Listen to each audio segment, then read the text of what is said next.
Captain Archibald Haddock is a fictional character in The Adventures of Tintin, the comic series by Belgian cartoonist Helga Copyright.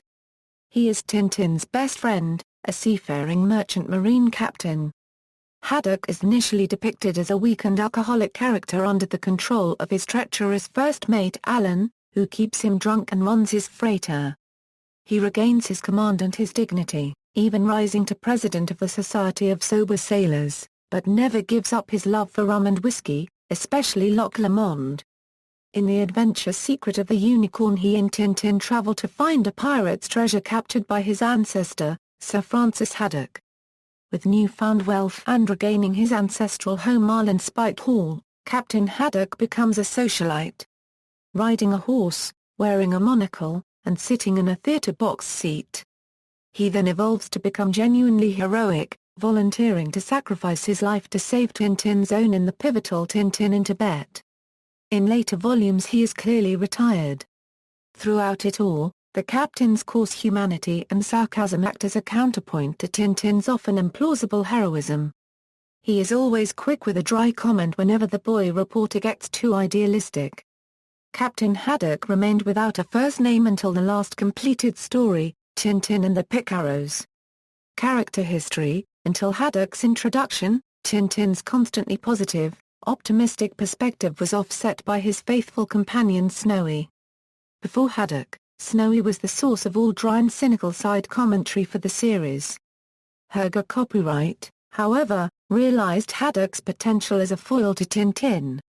After he brought Haddock into the series, the captain took over the role of the cynic, relieving Snowy, and establishing Captain Haddock as a permanent addition to the cast. Helga Copyright introduced Captain Haddock in The Crab with the Golden Claws.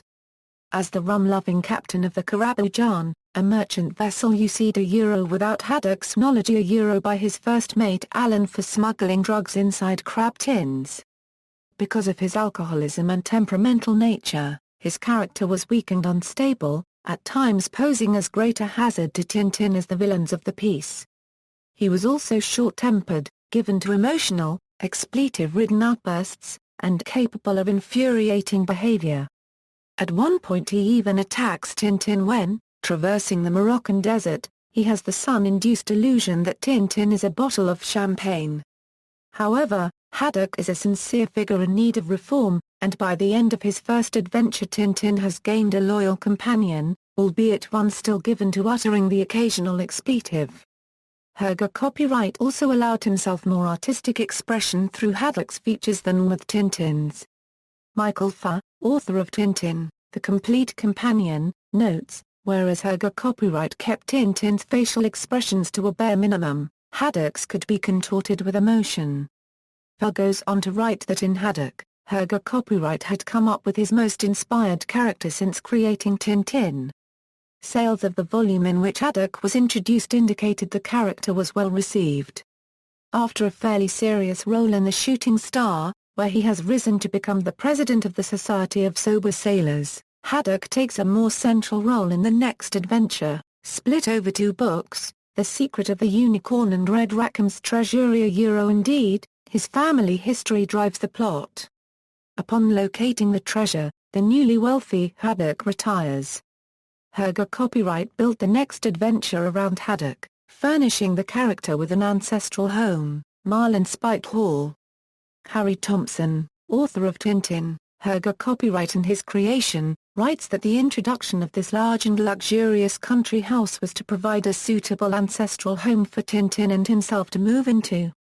To achieve this in terms of the plot, Helga Copyright also details Haddock's ancestry, something Thompson regards as distinctive. Haddock is the only regular character whose relatives turn up in the Tintin stories at all. As Haddock's role grew, Helga Copyright expanded his character, basing him upon aspects of Friends, with his characteristic temper somewhat inspired by Tintin colorist E.P. Jacobs and his bluffness drawn from Tintin artist Bob Demure. Harry Thompson has commented on how Helga Copyright utilized the character to inject humor into the plot, notably, where Haddock plays the fool to smooth over a lengthy explanation. Captain Haddock is especially notable in The Red Sea Sharks, where his skillful captaining of the ship he and Tintin seize from Rastapopolos allows them to survive until they are rescued, and is especially noble in the pivotal Tintin in Tibet, volunteering to sacrifice his life to save Tintin's own. By the time of their last completed and published adventure, Tintin and the Picaros, Haddock had become such an important figure that he dominates much of the story. Captain Haddock's ancestor, Sir Francis Haddock, is hinted at being the illegitimate son of the French Sun King, a possible reference to Herger Copyright's own family Historia Herger Copyright liked to believe that his father was the illegitimate son of the Belgian King Leopold II. Name. As Herger Copyright was considering names for his new character, he asked his wife, Germaine, what she had cooked for dinner. She told him, a sad English fish Haddock Herger Copyright thought this was a perfect name for Tintin unregistered trademark new mariner friend, and so Captain Haddock was born. There was a real 20th century ship's master bearing this unlikely but appropriate surname. Captain Herbert Haddock had been the skipper of the famous White Star Line's passenger vessel Olympic. He had also been temporarily at the helm of Olympic's even more famous sister ship Titanic before Titanic was officially handed over to White Star for her doomed 1912 maiden voyage. Another famous namesake, and a possible inspiration for the captain's ancestor Sir Francis, was the English Admiral Richard Haddock, a veteran of the Anglo-Dutch Wars. The grandfather of Richard Haddock, also a sea captain, commanded the ship of the line HMS Unicorn during the reign of Charles I. Bianca Castafiore has a difficult time remembering Haddock's name. In the Castafiore Emerald, she confuses his name with malapropisms such as paddock, harrock, padlock, hopscotch, drydock, stopcock, maggot, barter-cubed K, hammock, and hemlock. The fictional Haddock remained without a first name until the last completed story, Tintin and the Picaros, when the name Archibald was suggested. Expletives. At the time of Captain Haddock's introduction to the series in 1940, the character's manners presented a problem to Herger Copyright. As a sailor, Haddock would need to have a very colorful vocabulary, but Herger Copyright could not use any swear words as he knew his audience included children. The solution reportedly came when Herger Copyright recalled how around 1933, shortly after the Four-Power Pact had come into being, he had overheard a market trader use the word Four-Power Pact as an insult. Struck by this use of an irrelevant insult, Herger Copyright hit upon the solution of the captain using strange or esoteric words that were not actually offensive, but which he would project with great anger, as if they were very strong curse words. These words ranged across a variety of subject areas, often relating to specific terms within scientific fields of study. This behavior would in later years become one of Haddock's defining characteristics. The idea took form quickly. The first appearance of the Haddockian argot occurred in The Crab with the Golden Claws when the captain storms towards a party of Berber raiders yelling expressions like jellyfish, troglodyte, and ectoplasm. This use of colorful insults proved successful and was a mainstay in future books. Consequently, Herger Copyright actively started collecting these types of words for use in Haddock's outbursts, and on occasion even searched dictionaries to come up with inspiration. As a result, Captain Haddock's colorful insults began to include Bashi Bazork, Visigoths, kleptomaniac, sea gherkin, Anakaluthan, pockmark, nincompoop, abominable snowman, nitwits, scoundrels, steamrollers, parasites, vegetarians, floundering oath, carpet seller, blundering bazookas, popinjay, bragger, pinheads, miserable slugs, ectomorph, maniacs, pickled herring, freshwater swabs, miserable molecule of mildew, and fuzzy wuzzy, but again, nothing actually considered a swear word. On one occasion, this scheme appeared to backfire. In one particularly angry state, Herger Copyright had the captain yell the word pneumothorax. 1 week after the scene appeared in Tintin magazine, Herger Copyright received a letter allegedly from a father whose boy was a great fan of Tintin and also a heavy tuberculosis sufferer who had experienced a collapsed lung. According to the letter, the boy was devastated that his favorite comic made fun of his own condition. Herger Copyright wrote an apology and removed the word from the comic. Afterwards, The letter was discovered to be fake, written and planted by Herger copyright's friend and collaborator Jacques van Melkbeek. In addition to his many insults, the most famous of Haddock's expressions relate to any of a number of permutations of two phrases, billions of bilious blue blistering barnacles and 10,000 thundering typhoons. Haddock uses these two expressions to such an extent that Abdullah actually addresses him as blistering barnacles. A Permel Mile Brahmi, biographer of Louis Ferdinand Carr copyright line, claimed in a 2004 interview with the French book magazine Lira that Herger copyright took his inspiration from Carr copyright line's anti-Semitic pamphlet Bagatelles pour un massacre to create some of Haddock's expressions, as some of them appeared explicitly in Carr copyright line's book. Adaptations.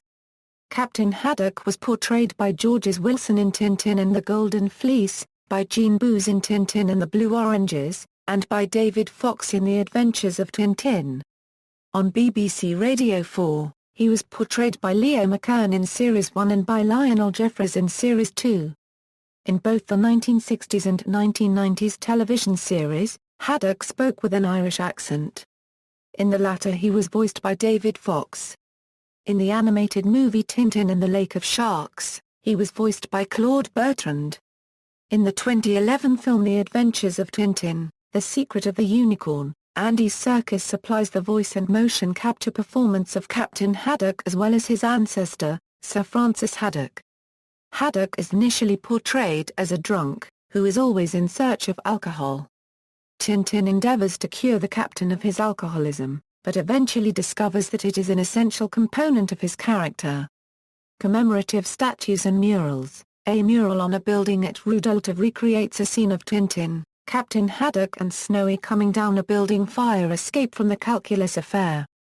The Gare du Midi station in Brussels contains a huge reproduction of a panel from Tintin in America. The Stockel subway station in Brussels has huge panels with scenes from Tintin comic books painted as murals. One of the high-speed trains of Thalys running between Brussels and Paris is covered with images from Tintin comic books including those of Captain Haddock.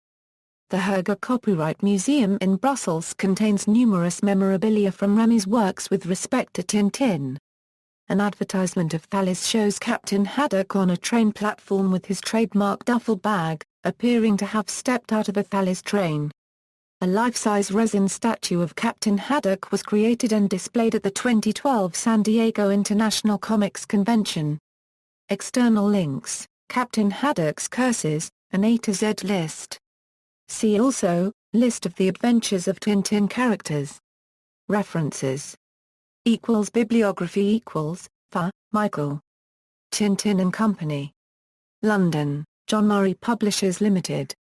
ISBN 978-1-4052-3264-7. Peters, Benour Registered Trademark T, 2002. Herger Copyright Son of Tintin. Tina A. Cover. Baltimore, Maryland, Johns Hopkins University Press.